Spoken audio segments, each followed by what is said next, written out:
a stunning rebuke, the GOP-led House has just voted to terminate Donald Trump's tariffs on Canada, 219 to 211. 6 Republicans broke ranks and joined Democrats. This is the first time the chamber has voted to rescind these tariffs, and it exposes real fractures inside the Republican Party over Trump's trade war. It likely won't survive a veto, but politically, this is bigger than the bill itself. Let's break down what just happened and why it matters. Last night's vote is significant. The Republican-controlled House passed a resolution to rescind President Trump's tariffs on Canada, delivering what many are calling a major rebuke of his trade policy. The final vote, 219 to 211. 6 Republicans joined nearly all Democrats to pass the measure. Those Republicans included Don Bacon, Brian Fitzpatrick, Dan Newhouse, Jeff Hurd, Thomas Massey, and Kevin Kiley. Only one Democrat, Jared Golden, voted against it. Now here's why this matters. For over a year, House Republican leadership, including Speaker Mike Johnson, worked tirelessly or aggressively to block any vote that would force lawmakers to go on record about Trump's tariffs. But that wall cracked. Earlier this week, 3 Republicans defied party leadership on a procedural vote, opening the door for today's resolution to hit the floor. That procedural rebellion was a turning point because once the vote became unavoidable, members had to choose: stand with Trump's trade policy or vote to terminate it. And 6 Republicans choose to break ranks. Now, let's be clear about something. This resolution would end the emergency declaration Donald Trump has or used to justify the tariffs on Canada. It does not automatically end the broader trade war. And even if the Senate passes it, which is uncertain, Trump has already signaled he would veto the measure.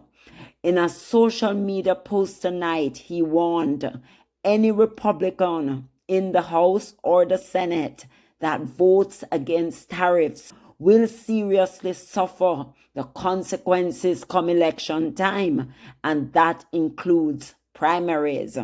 That's not subtle. That's a direct political threat. But guess what? He's losing a lot of election. There's so many things that are overturning. Yes, he's going to primary them, but it doesn't mean that the person that he put up in the primary against those guys are going to win either, because people are turning against Donald Trump, because people are realizing that this tariff war is affecting them and they are not going to put up with it. So it doesn't mean that because he threatened them that he's going to win, because the tides are turning. So what we're witnessing isn't just a trade policy dispute. It's a power test inside the Republican Party. On one side, Trump's America First tariff strategy. On the other, traditional conservatives who argue tariffs function as taxes on American consumers. Representative Don Bacon framed it bluntly, posting that Congress has Article 1 constitutional authority over tariffs and should not outsource that responsibility. That's a constitutional argument, not just an economic one. So he's saying we're giving our power, we need to stop it, we need to nip these things in the bud, right? Meanwhile, Speaker Mike Johnson argued that Congress should not interfere while the president negotiates trade deals. He's a lackey, so we just have to see with that. He said tariffs have done great for the economy and pointed to a pending Supreme Court case related to tariff authority. So there's a deeper legal battle happening here as well. Now let's talk economics. Research cited by analysts suggests that tariffs have cost American households roughly $1,000 per year. That's not a small number. Supporters argue tariffs protect American industries and give leverage in negotiations. Critics argue they increase costs for consumers and strain relationships with allies like Canada. And that's the key word here, allies. Canada is not just another trading partner, it's America's largest trading partner. The U.S. and Canada share deeply integrated supply chains, from auto manufacturing to agriculture to energy. So when tariffs hit Canada, the ripple effects move quickly across both economies. That's why this vote is symbolically powerful. It's not about China, it's about Canada. And the fact that a Republican-controlled House voted to rescind tariffs on one of America's closest allies signals discomfort within the party. Now, will this actually become law? Probably not. The Senate's fate is uncertain, and a presidential veto is almost guaranteed if it reaches Trump's desk. Overriding a veto would require a 2/3 majority, which simply isn't there. But here's why the vote still matters.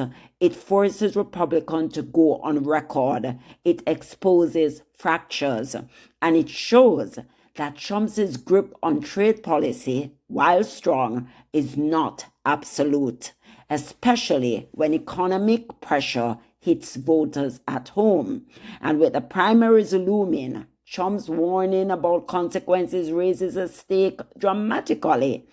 Are these 6 Republicans prepared to defend their votes in their districts? Do their constituents feel the pinch of tariff-driven costs? Or does Trump's base support the hardline trade stance?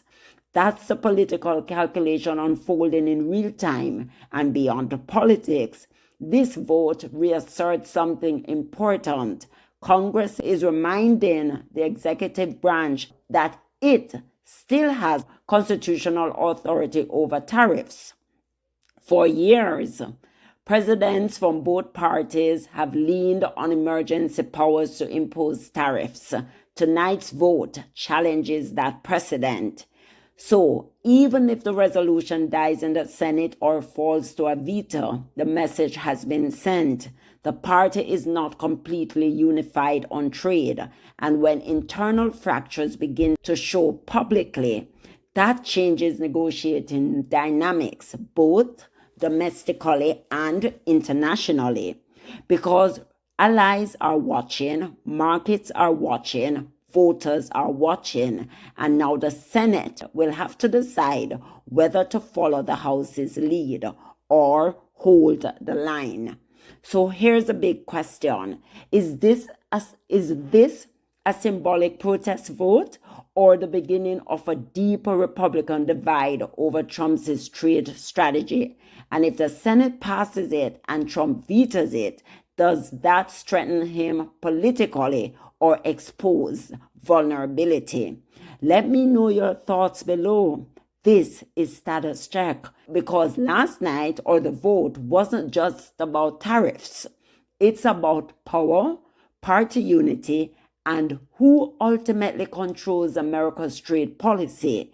And this story, guys, is far from over.